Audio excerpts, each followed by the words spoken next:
They laughed when they read my name off the list. Not a small laugh. Not a polite, "oh, that's unfortunate" kind of laugh. It was the full body, cover your mouth, tears in your eyes kind of laugh that fills a stone hall and bounces off every pillar and comes back at you from every direction. And I was standing right there in the middle of it, holding my skill awakening certificate like it was a death sentence. Because as far as everyone in that room was concerned, it was. My name is Riven Solcraft, 19 years old, third son of House Solcraft, one of the 6 founding noble families of the Arkan Empire. I had 2 older brothers, both awakened with combat skills that made knights weep with envy. My father expected the same from me. Everyone did. The skill awakening ceremony was supposed to be a formality, a celebration. We'd already booked the banquet hall. But the gods, apparently, had other plans. The skill that appeared on my certificate was this: Autocraft Village Scale. That's it. Not Autocraft Weapons. Not Autocraft Artifacts. Not even Autocraft Basic. Village Scale, like some farmer's passive ability. Like something you'd get if you accidentally angered a god of carpentry. The skill evaluator, Old Master Dennis, had stared at that certificate for a full 30 seconds before finally reading it aloud. And the moment he did, the entire ceremony hall dissolved into noise. Village Scale Autocraft? That's a gatherer tier skill at best. Even frontier serfs get better blessings than that. Third son of Soulcraft and he got a builder's skill? What a disgrace. My father didn't laugh. That was almost worse. He just looked at me, this long, cold, measuring look, and then he turned to Master Dennis and said very quietly, "Reread the certificate." Dennis reread it twice. The answer didn't change. My father left without a word. My brothers watched me go with expressions somewhere between pity and relief. My mother cried, which she later insisted was from the dust in the hall. And just like that, 19 years of being the son of one of the most powerful houses in the empire collapsed into one sentence. Village Scale Autocraft. They gave me 3 days to pack.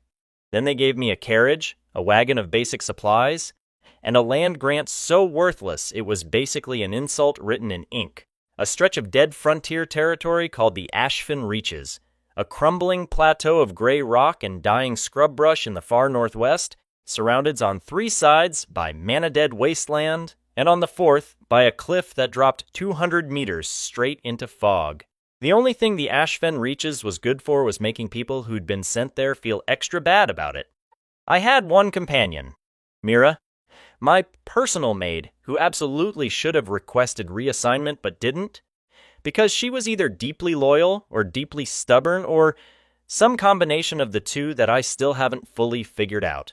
She sat across from me in the carriage, with her arms folded and her jaw set, watching the Empire's all capital shrink behind us, and she said, "We're going to be fine, young master." I said, "You don't have to call me that anymore." My father rescinded the title. She said, "I'll call you whatever I like." That was Mira. Sharp as a blade, roughly as soft as one too. We rode for 4 days. The roads got worse. The towns got smaller. By the end of day 3, there weren't towns anymore. Just scattered farmsteads and the occasional traveler who looked at our noble-ish carriage and then at the direction we were heading and gave us a look I can only describe as sympathetic confusion. On the 4th day, we reached the Ashfen Reaches. It was exactly as bad as the land grant suggested. Gray rock as far as you could see, dead grass the color of old ash, a wind that felt like it had personal grudges.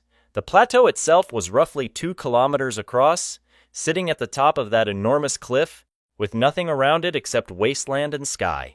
There was a single structure, a collapsed watchtower so old it barely counted as a ruin. Our driver dropped us off at the edge of the road, loaded our supply wagon off the carriage, gave us a look that said, "I'm sorry," and left without a word.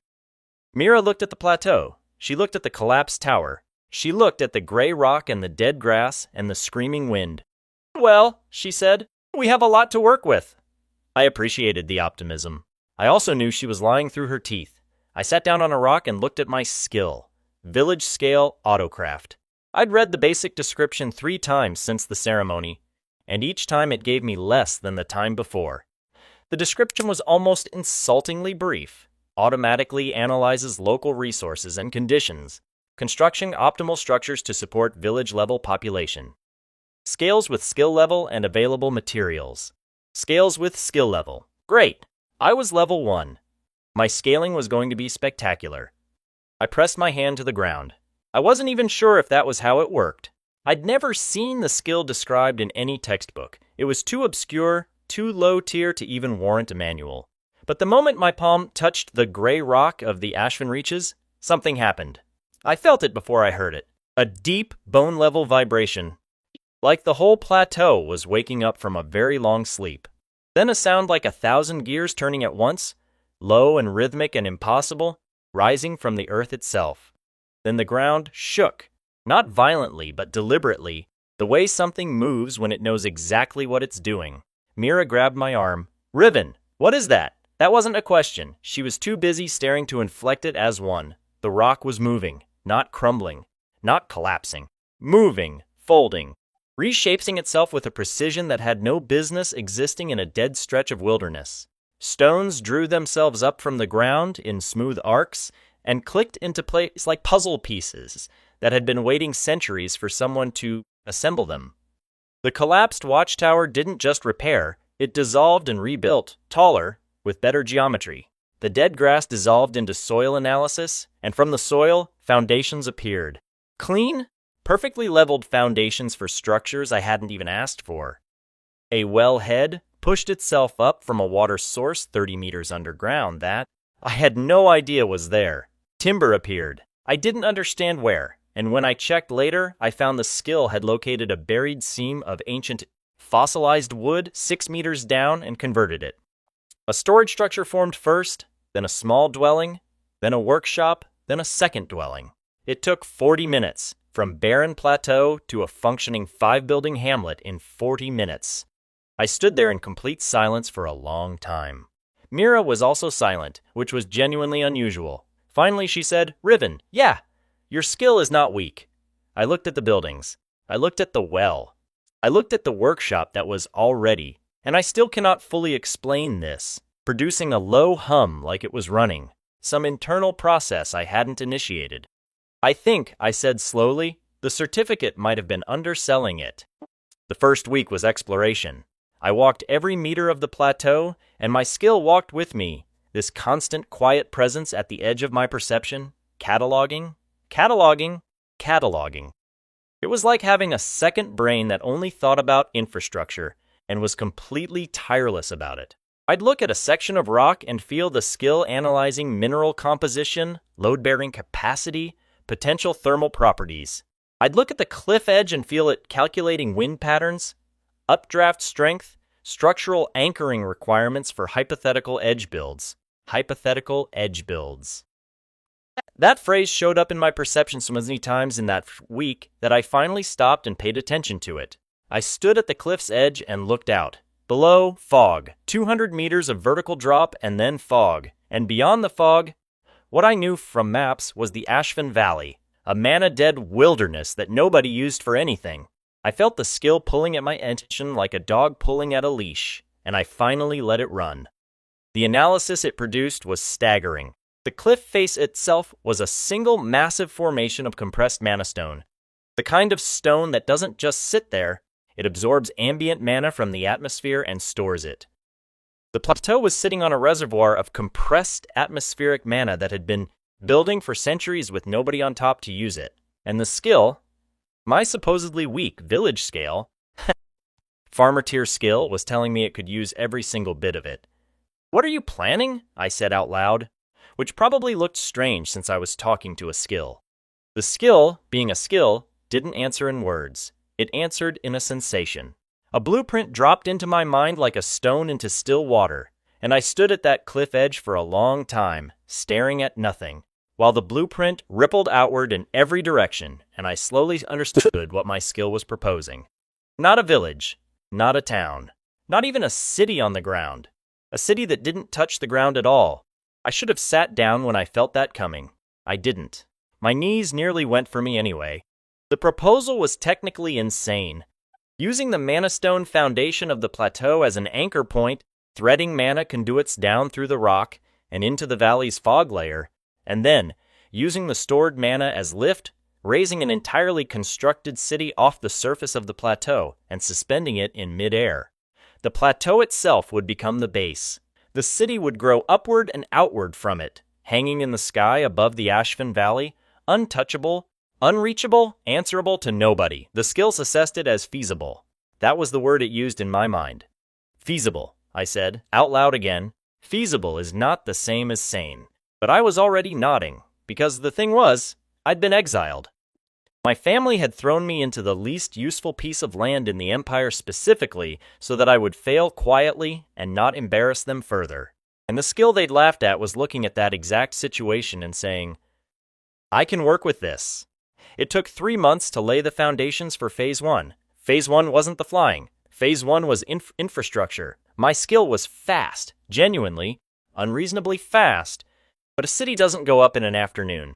The mana stone veins needed to be mapped, tapped, and channeled. Conduits needed to be laid with a precision that would have required a team of master artificers in any other context. My skill did it automatically, which still amazed me every single time I watched it work. The workshop hummed constantly, churning out component pieces in batches that seemed impossibly efficient, and I spent most of those 3 months walking the plateau while my skill worked, and Mira kept notes and occasionally reminded me to eat. We had visitors in month 2. I didn't expect that. We were in the middle of nowhere. The first was a woman named Sarah, a dwarf smith, who'd been traveling the frontier roads looking for work, had spotted the construction activity on the plateau from 3 kilometers away, and had climbed up out of sheer curiosity. She stood at the plateau's edge for about 5 minutes watching the autocraft process run, and then she turned to me and said, I want to stay. I said, there's not much here yet. She said, there will be. You're building on mana stone. You understand what that means, right? I admitted that I was still learning exactly what that meant. She stayed. She was the first person who chose to be here. The second visitor arrived a week later, a young man named Tovin, gangly and travel-worn, who introduced himself as a former apprentice cartographer who'd been dismissed from his guild for producing maps that were too detailed. Apparently, accurate to a degree that made senior cartographers nervous about job security. He had a donkey, a set of surveying tools, and an expression of desperate hope that I found difficult to turn away. I didn't turn him away. Then a family, the Ashfords, a couple with 2 small daughters, who'd been farming failed land 2 valleys over, and had heard rumors about something being built. Then a former Imperial soldier named Greg, who'd been honorably discharged and had nowhere particular to be. Then 3 more, then 5, then a traveling merchant who stopped for 1 night and stayed for a month, and then Mira started keeping a census and stopped showing it to me because she knew it would overwhelm me. People were coming to a dead plateau in the northwest because something was being built there. Word spreads faster than you'd think when the thing spreading is hope. By month 3, we had 37 residents. By month 4, 70. And my skill was scaling. That's the part I hadn't fully understood from the certificate. Scales with skill level. I thought that meant the skill would get stronger as I leveled up, which was true, but it didn't capture what that actually looked like. Each new resident registered with the skill, not formally, just by being there. By being part of the community the skill was building around. And each registration fed back into the skill's capacity. More people meant more skill level. More skill level meant more capacity. More capacity meant bigger, faster, better, more complex structures. It was a feedback loop, and it was accelerating. At skill level 7, the autocraft range doubled. I could feel the skill reaching out now 2, 3 kilometers in every direction, cataloging resources, planning structures, running simulations I'd never asked for and found myself grateful for anyway. At level 9, the skill unlocked what it called compositacy. The ability to build not just from local materials, but from the processed materials workshop produced, which meant the architectural complexity jumped from frontier hamlet to small city in the span of a week. At level 11, the skill said it was ready to begin the lift sequence. I called everyone together on the plateau's central square, which was now a proper square, cobblestoned, with 2 fountains and a market row along one side. 70-some people crowded in looking at me with expressions ranging from excited to nervous to deeply confused. I climbed up on the edge of one of the fountains because there wasn't a stage yet and said, "I need to tell you something about what this place is going to become." I told them about the mana stone, the conduits, the lift system, the plan. I told them the city was going to rise off the ground. I watched their faces move through shock, disbelief, wonder, and then, to my honest surprise, something that looked very much like excitement. Old Greg in the back said, "So nobody can reach us up here?" I said, effectively, no. Not without an aerial vessel or a very long rope. He nodded slowly. "Good," he said. "I've got people I'd rather not have reach me." He wasn't the only one. Most of the people who'd found their way to the Ashfen Reaches were people the Empire's normal structure had failed or forgotten or actively discarded. A weak-skilled noble, a too-accurate cartographer, a family farming dead soil, a discharged soldier. They were all here for the same reason I was, because someone, somewhere, had decided they weren't worth keeping. The idea of building something those people literally could not touch resonated in a room full of formerly discarded people with an intensity I hadn't expected. It hit me in the chest like a fist. Sarah the dwarf smith raised her hand and said, "When?" I looked at the ground. I felt the mana stone below us, humming with 3 months of conduit work and stored energy, ready, waiting. I felt the skill at the edge of my perception, patient and coiled, like it had been waiting its entire existence for this exact moment. "Tomorrow morning," I said. Nobody slept that night. I know because I walked the plateau at 3 in the morning, and there was firelight in every window. The lift sequence started at dawn. I wish I could describe the sound it made. I don't have the right words for it. It was low and deep and resonant, like the world's largest instrument playing a single sustained note, and it came from everywhere at once. From the rock below our feet, from the air around us, from the mana stone conduits threaded through the plateau's foundation like roots. Then the ground moved.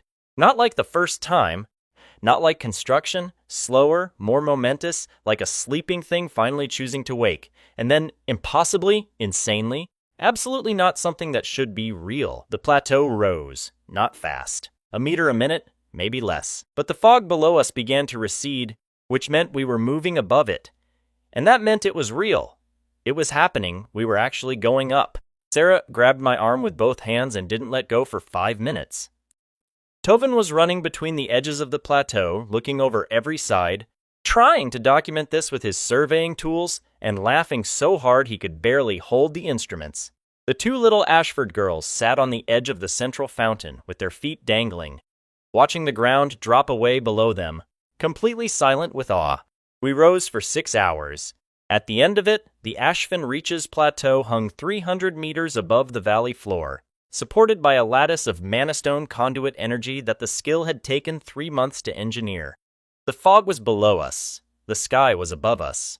The Empire stretched out in every direction to the horizon, and we were looking down at it from a place it had never intended us to be. I stood at the edge and looked out and felt something in my chest that I hadn't felt since before the ceremony. Mira appeared beside me. "We need to name it," she said. I looked out at the sky. I looked at the city my so-called weak skill had built. I thought about everyone who had laughed in that ceremony hall. I thought about my father's cold, dismissive gaze. I thought about the land grant that was meant to bury me. "Veldthar," I said. "We'll call it Veldthar." The Skistone City, Mira translated. Old imperial root words. The Skistone City, I confirmed. I should have known it wouldn't stay quiet. I genuinely thought, for about 2 beautiful weeks, that we might actually get the slow life I'd been dreaming about. Wake up above the clouds. Watch the sunrise from an impossible height. Let Sarah's forge run and Tovin's maps grow and the Ashford's daughters chase each other through streets that hadn't existed 4 months ago. That was the plan. Simple, peaceful, ours. Then the Empire noticed. The first sign was an Imperial scout vessel. A small 3-mast skyship. The Empire had a handful, all military grade, deeply expensive.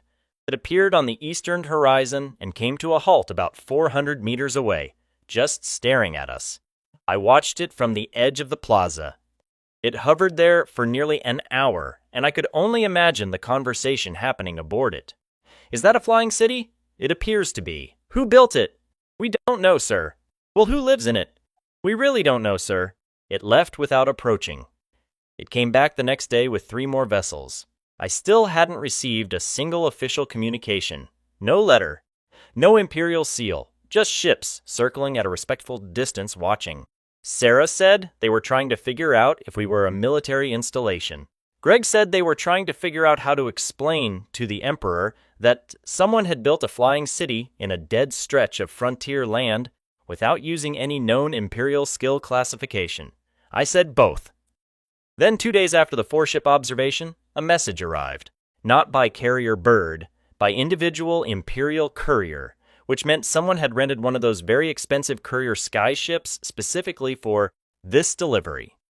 The letter bore the seal of the regional governorate of the Northwest Territories, which technically had administrative claim over the Ashfen Reaches land grant, which technically meant they had administrative claim over, well, this. I read the letter, read it a second time, then I handed it to Mira without a word. She read it. Her jaw got that set look it gets when she's about to become very precise and very dangerous with her words. They're claiming this city is an unlicensed imperial territory construction, she said. They want it registered, taxed, and staffed with an imperial overseer. They want a response within 14 days. They want to tax a flying city that they didn't know existed 2 weeks ago, I said. They also want to know, she added, reading further, how exactly it was built. And there it was. That was the real message. Not the tax claim, not the oversight demand. The question underneath all of it. How does a disgraced, exiled third son with a village scale-craft skill build a flying city? Because if that was possible, then everything they thought they understood about skill classification was wrong. And if everything they thought about skill classification was wrong, then every decision they'd made based on those classifications, including every exile, every dismissal, every laughed out of the hall ceremony, was also wrong. That was what frightened them. I could feel it in the bureaucratic language of the letter, the carefully neutral tone, the very deliberate way it didn't ask me to come down. What do you want to do? Mira asked. I looked out at Veldthar. The marketplace was running. The forge was running. Tovin was somewhere producing the most accurate map of a flying city in human history.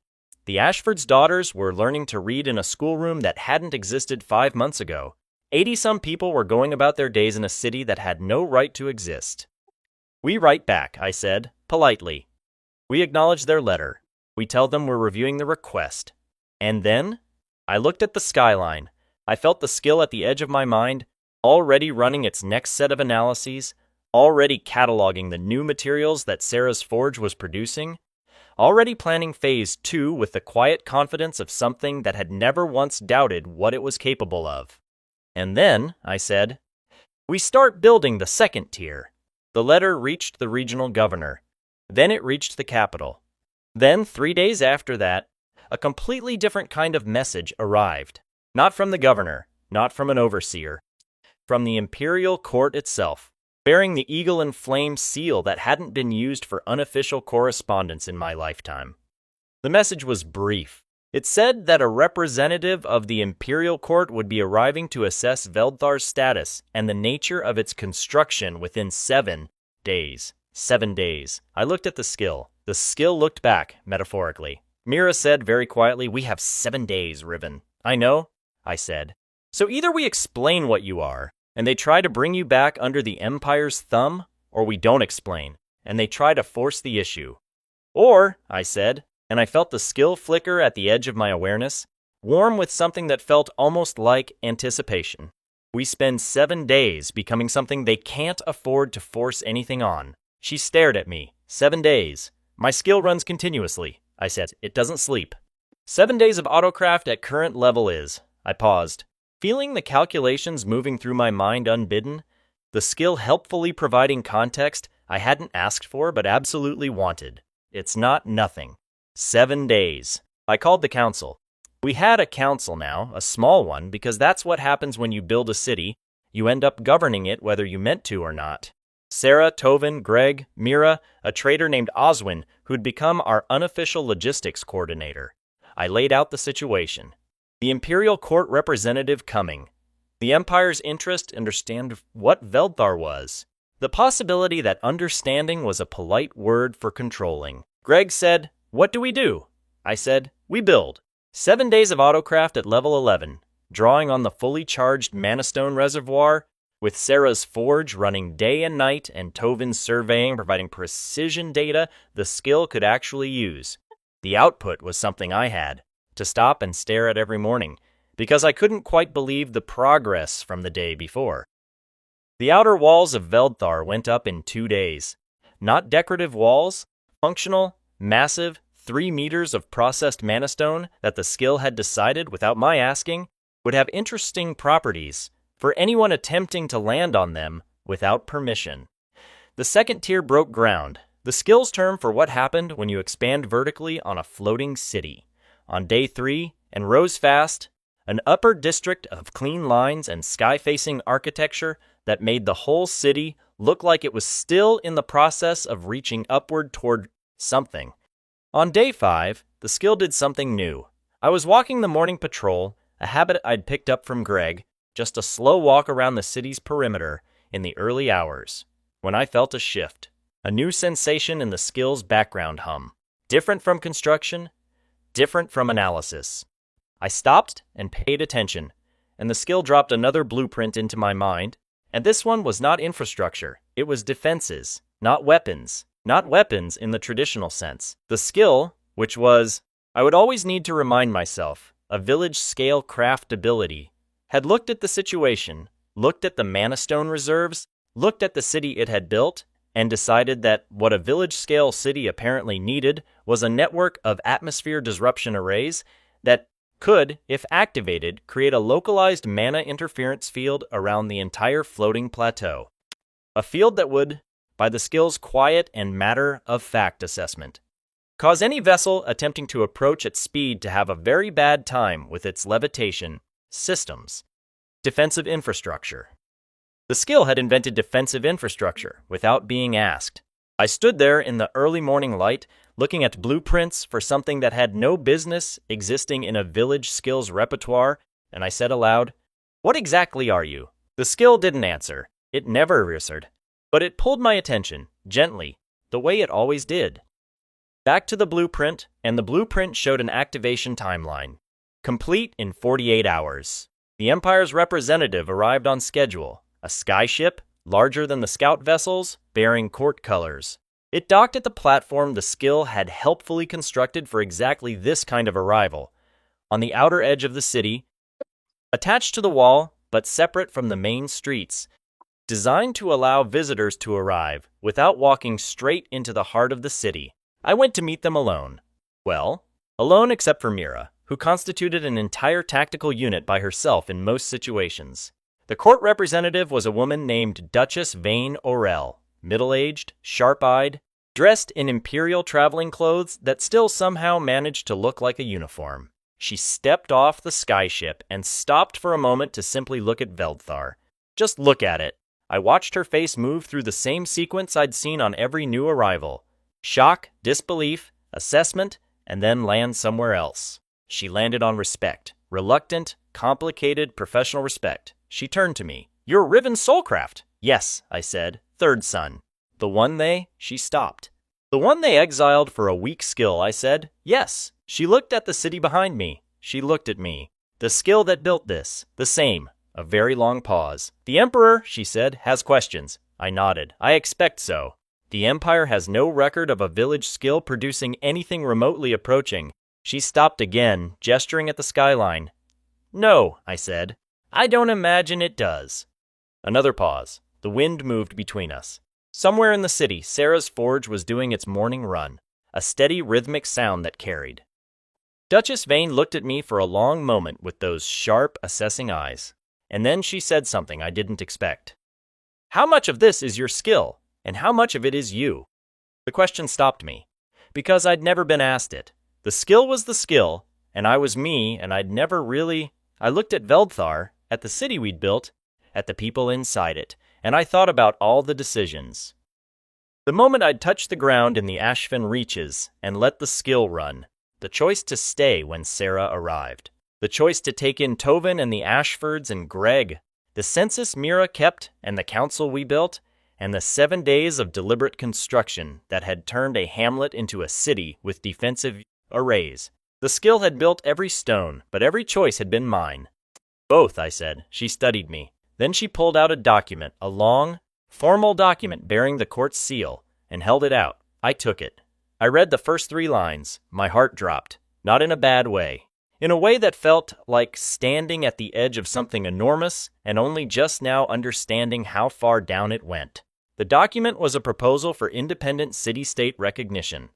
Veldthar as a sovereign aerial territory, not part of the Empire's administrative structure, not taxable, not overseen, recognized as its own entity, with its own governance rights and its own airspace claim. In exchange for one thing, I read the condition, I read it again. The Emperor, I said slowly, wants access to the skill analysis. Duchess Vane nodded. He wants to understand what it's capable of. What you're capable of. The Empire has 17 exiled individuals with skill classifications that were deemed insufficient. The court wants to know. If they were wrong, I finished. She was quiet for a moment. If the classification system has been wrong, she said carefully, then yes, that is the question. I looked out over the edge of Veldthar at the empire below us. The same empire that had put me on a cart and sent me to a dead plateau to fail, quietly. The same empire that had given my skill a certificate and then laughed when it was read aloud. I thought about 17 people, exiled, discarded, sitting in various dead corners of the empire with skills that someone with a checklist had decided weren't valuable enough. I looked at Mira. She was watching me with that expression she has when she knows what I'm going to decide and is already 3 steps ahead of the consequence. I looked back at Duchess Vane. Tell the Emperor, I said, that I'll share the analysis, and tell him one more thing. She waited. Tell him I want the names of the other 17. The Duchess's sharp eyes shifted. Just slightly. But I saw it. You understand what you're proposing, she said. I'm proposing, I said, to find out exactly how many flying cities the Empire accidentally threw away.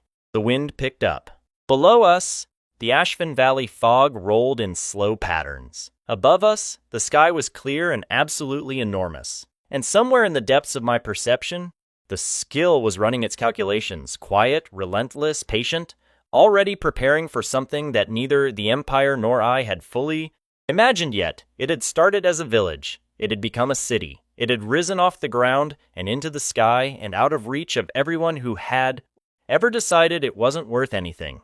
Whatever came next, one thing was certain. We were just getting started. The Duchess's eyes shifted. Just slightly. But I saw it. That small flicker, that fraction of a second where Duchess Vane's professional composure cracked before she reassembled it, told me more than anything she'd said since stepping off that skyship. She hadn't expected that. The names. The request. She'd come here with a proposal she thought was generous, expecting negotiation over terms, over tax rights, over airspace boundaries.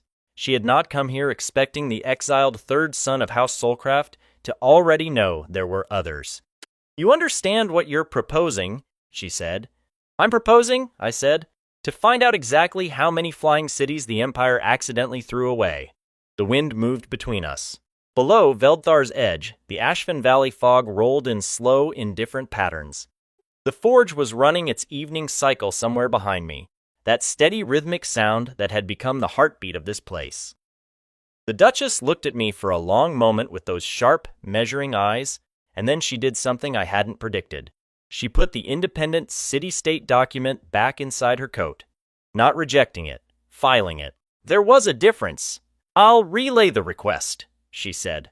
I cannot promise the court will agree to release classified exile records. Tell them, I said, that I'll share the full skill analysis they're asking for.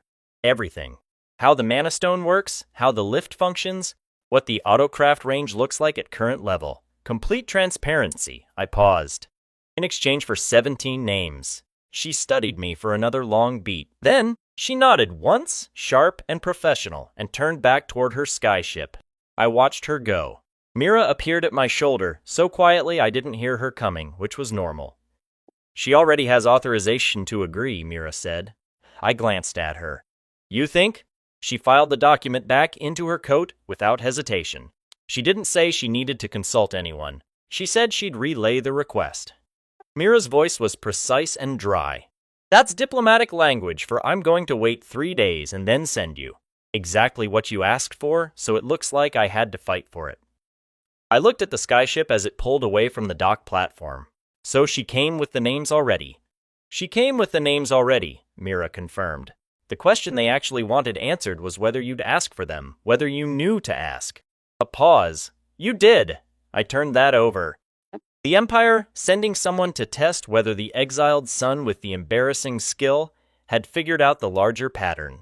Whether this was just a man who'd gotten lucky with a plateau and some mana stone, or something else. Something that saw further than it was supposed to. And now they know, I said. And now they know, she agreed. Which means the next 7 days are going to matter considerably. She was already walking back toward the council chamber. I followed, because that was usually the correct move. The list arrived in 3 days, not 7. Mira didn't say anything when the courier skyship appeared on the second morning, but the look she gave me across the council table communicated everything efficiently. I broke the seal. I read 17 names, each with a skill classification beside it, and each classification was a small specific cruelty in its own right. Not the dramatic cruelties, not skills ripped away or powers destroyed. The quiet kind, the bureaucratic kind. Someone had looked at each of these people at their awakening ceremony and written down the most diminishing possible interpretation of what they'd received, and then the Empire had used that interpretation to justify putting them somewhere out of sight. I read them aloud. The room was still. Growth, microscale, earthcraft, localized, water, pressure mapping, pattern, decorative, sound, resonant, wind, directional, heat, dispersal. Light, reflected, stone, soft grade, agricultural, slow cycle, construction, minor, navigation, limited, craft, ornamental, water, ambient. Earth, shallow, growth, trace. And one more, the last one on the list, with a classification that just read, unspecified infrastructure. No ceremony record attached. Just a name, a frontier territory, and a date 4 years old. I'd set the list down. Greg said from the door, ornamental craft. Someone got exiled for ornamental craft. Someone got exiled for pattern, decorative, Mira said, reading over my shoulder. Her voice was measured. Given what I've watched Autocraft do with materials everyone agreed were useless, I'm not making assumptions about what that actually means. Tovin had his regional map already unrolled across the end of the table. His hands moved quickly, cross-referencing each location note against his coordinate charts, placing ink marks with the precision of someone who'd spent a career making the world legible. He was quiet when he worked, focused. 17 marks appeared on the map in a loose scatter across frontier territories, some clustered near the northwest, some deep in the southern reaches, 2 in locations so remote that even Tovin's comprehensive charts had only rough approximations for the terrain. Then he stopped. His pen hovered over 3 of the marks. Tovin, I said. He looked up. His expression was doing something careful. The contact dates on these 3. He touched each dot. The stipend records end here. No forwarding address updates. No census responses. A pause. The last confirmed contact on this one, he touched the southernmost mark, in the Salt Flat territories, is 4 years and 3 months ago. 4 years in the Salt Flats with agricultural slow cycle. The room understood without me having to say it. I could feel the understanding settle over everyone at the table like a change in air pressure. Mira's pen stopped moving. Sarah's arms folded tighter. Greg's jaw set. We confirm before we assume, I said. The words felt necessary even though everyone in the room was already thinking the same thing. I was. We send inquiries, fast courier, whatever the answer is, we need to know it. I stopped, started again. And if the confirmation is what we think it might be, we keep those names. We don't move past them. We don't file them and continue. We keep them. Tovin circled the 3 dots, wrote the word pending in his precise cartographer's hand. The ink was very dark on the pale map paper. Nobody spoke for a moment. Then Mira said, in her carrying forward voice, the one she used when grief needed to become motion, 14 certain locations. We prioritize by distance and survivability. Closest first, most difficult terrain last. Parallel contact routes where we have the courier capacity. She looked at Greg. Scout team. Small, fast, low visibility. Nothing that reads as Imperial. Greg nodded. I've got 2 candidates, Oswin for logistics, Pent for terrain. They can be ready by morning. Who do we contact first? I asked. Tovin had already run the calculation. He pointed to a mark in the Fenreach marshlands, southeast, 5 days by road. This one, Dale, growth microscale, last known location, a collapsed mining district in the Fenreach lowlands. 14 months since last contact record. 14 months was recent by the standards of this list. I looked at the classification again. Growth microscale, the Empire had read it and seen. Small things, plants, something decorative in a garden. The kind of skill you'd mention apologetically at a dinner party. She grows very small plants. Yes, it's quite sweet actually. They hadn't seen what someone with genuine growing ability and a completely unsupervised, collapsed mine and nothing to lose might actually do with that. Tell the team to observe before approaching, I said. Find out what the situation is before we introduce ourselves. These people have had no reason to trust strangers. We don't walk in like a rescue operation. Greg gave me the look of a man who had already planned all of this, but he wrote it down because he understood that I needed to have said it out loud. The scouting team left at dawn. Velthar didn't pause. That was the thing about a city. It kept its own rhythm, regardless of what the council was carrying. The second-tier construction was in its final phase, the skill running precise completion sequences that I could feel at the edge of my awareness like a low, satisfied hum.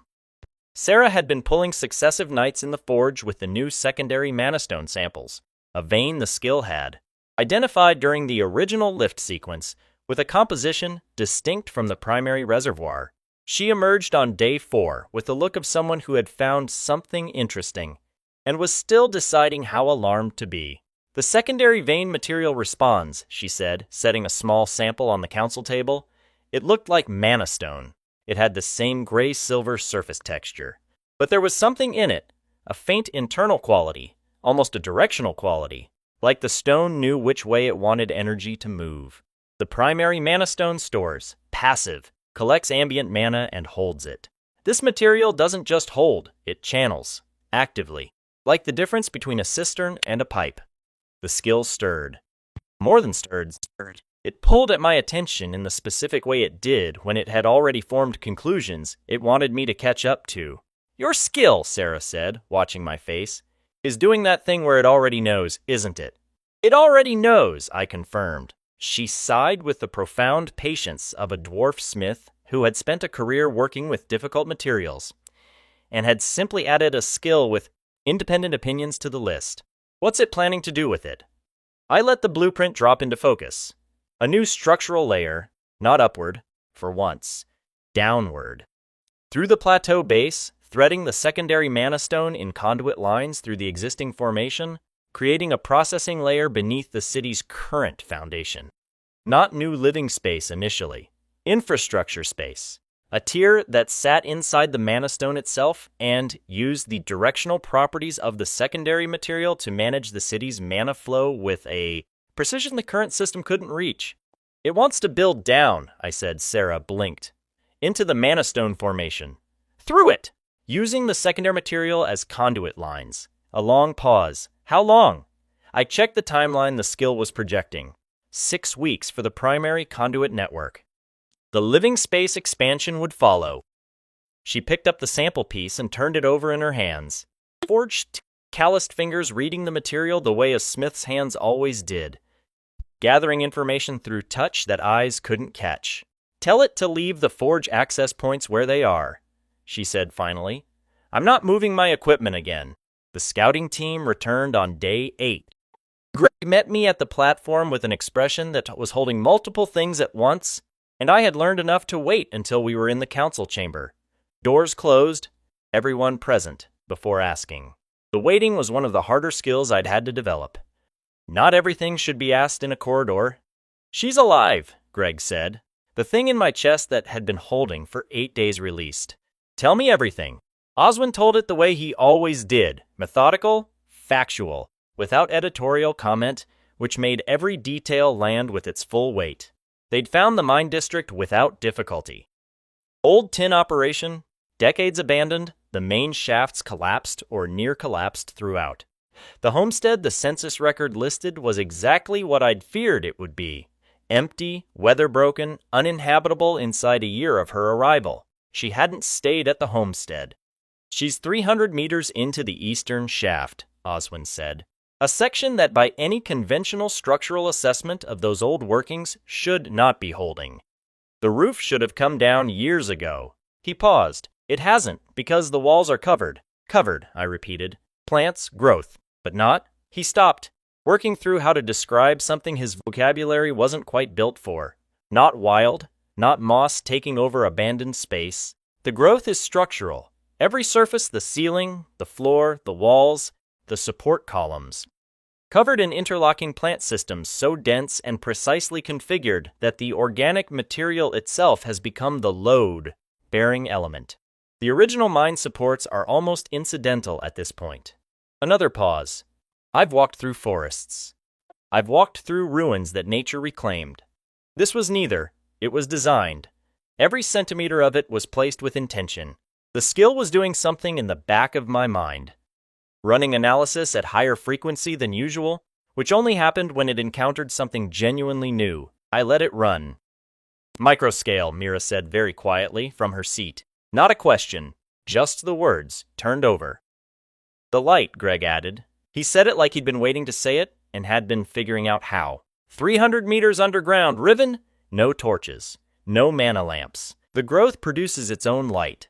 Bioluminescent organisms woven through the outer layer of the plant systems, distributed precisely enough that the whole tunnel reads as dim daylight. She grew herself light in a lightless place. The room sat with that for a moment. "Did you speak with her?" I asked. "Briefly," Greg said. "She was cautious. Not hostile, careful.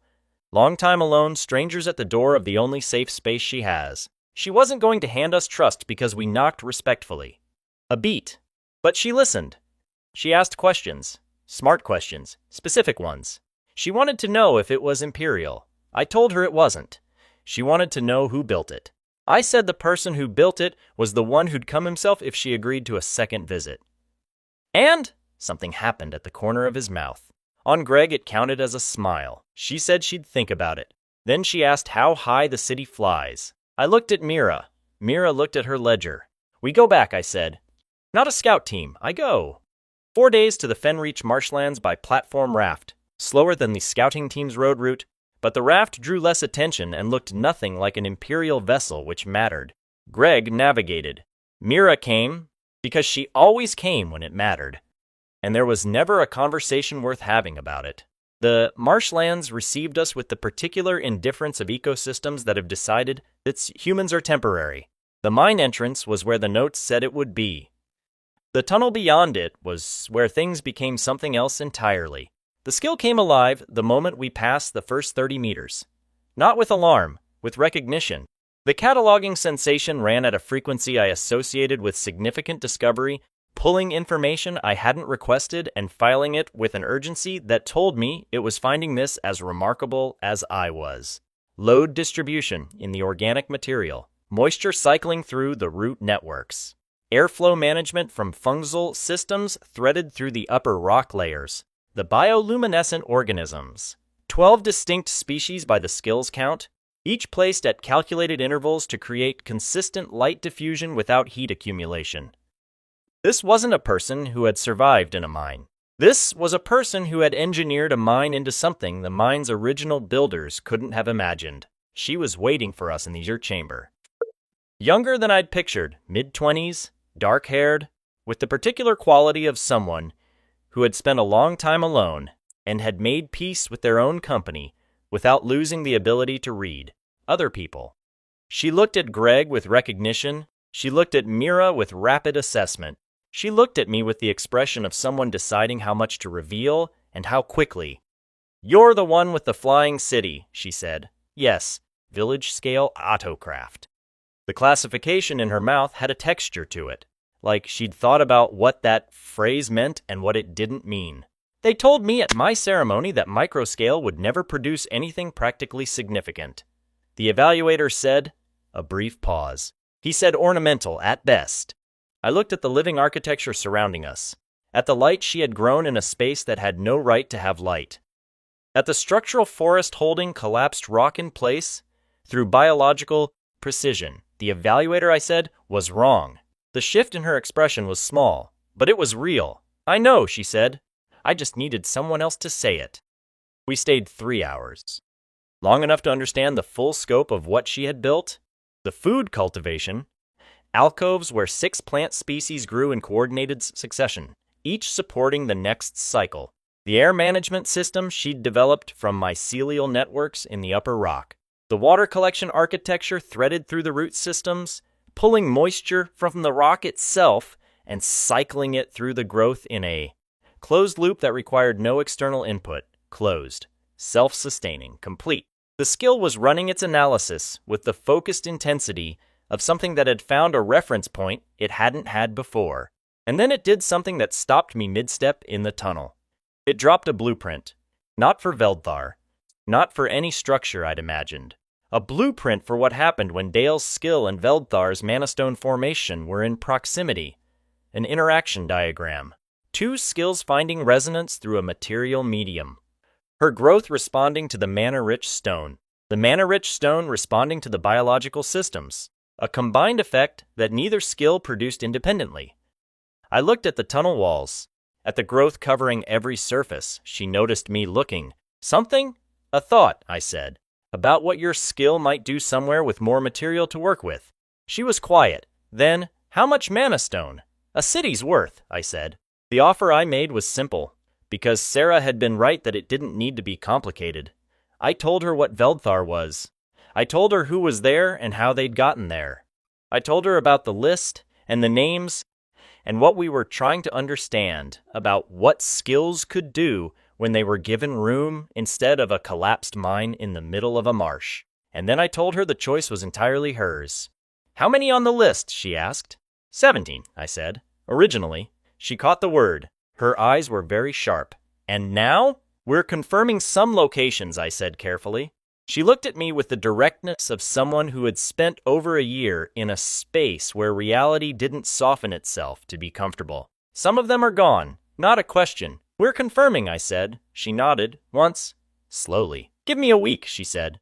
There are living systems here I can't simply leave. Things that need to be prepared for an extended absence, or they'll fail without management. Give me a week, and I'll come. On the 4th day back, Tovin found me on the perimeter walk. He walked beside me for 30 seconds before speaking.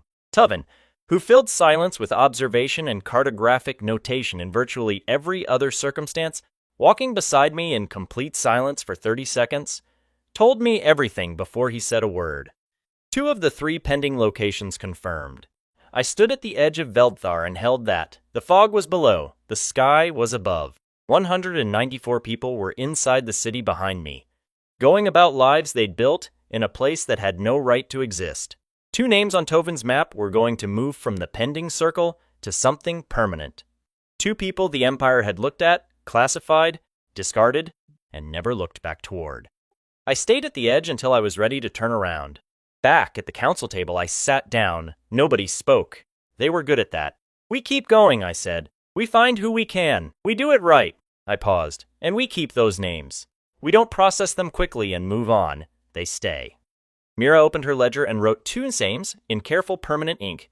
Greg said, aye. Sarah said, agreed.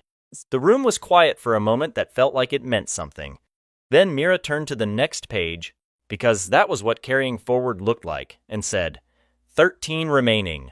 I've drafted parallel inquiry routes for the 8 locations within courier range. The other 5 need ground teams. She looked at Greg. Availability? And we kept moving. Dale arrived 7 days later exactly as promised, with 3 sealed containers of cultivated specimens and a composure that had clearly made its decision well before she'd said a word about it. She stepped off the platform raft onto Veldthar's outer dock, and the skill reacted the moment she cleared the city boundary. Not subtly. A warm surge in the background hum, a frequency finding its resonant pair, and the cataloging sensation running at that elevated pitch again, pulling the interaction analysis forward without my asking. She stopped mid-step, put her hand on the outer wall, went completely still. What is this stone? She said. Mana stone, I said. The city is built on a mana stone formation. She looked at me with an expression I was still learning to read. My skill is telling me it can reach further in here than it ever could in the mine. I know, I said. Mine is telling me the same thing about yours. She looked at the wall under her hand, then at the city stretching away behind me, then back at me. Show me the second tier, she said. The population count hit 200 that evening. The second tier sealed its final construction phase, Sarah's joint process holding every manastone seam with the precision the skill had been asking for since day one of the expansion. Tovin confirmed structural integrity across all new load points. The city settled into its new configuration with the particular quality things have when they were always going to be this size. When the growth feels inevitable rather than surprising. I stood at the council table that night with the list in front of me. 13 names. 13 people in frontier territories, scattered across regions the Empire used for things it wanted out of sight. Mira was across the table, cross-referencing courier response timelines. She stopped at one entry and didn't turn the page. This one, she said. She didn't point. She just stopped, which with Mira was the same thing. The Kelmore Highlands location. Unspecified infrastructure classification. No courier response, no census update in 4 years, no homestead record. A pause. Tovin's terrain analysis from 3 weeks ago flagged geological activity in the contact zone that doesn't match natural formation patterns. I looked at the entry. Unspecified infrastructure. A classification so vague Sit suggested the evaluator at the ceremony hadn't known what to call what they were looking at. Or had known, and decided that naming it accurately was more than they wanted on the record. Possible structures, I said, remembering Tovin's note. Possible structures, Mira confirmed. Scale unknown. 4 years of solitude and a skill nobody accurately classified. She looked up. Whoever this is, they didn't stay where the Empire put them. They didn't ask for help. They didn't surface in any of the frontier census responses. They went somewhere more remote, and they've been there for 4 years. I looked at the Kelmore entry. At the blank space where contact history should have been. 13 names. But this one was different. This one wasn't a person surviving in a difficult space and waiting. This one was building something. And they had made absolutely certain nobody knew what.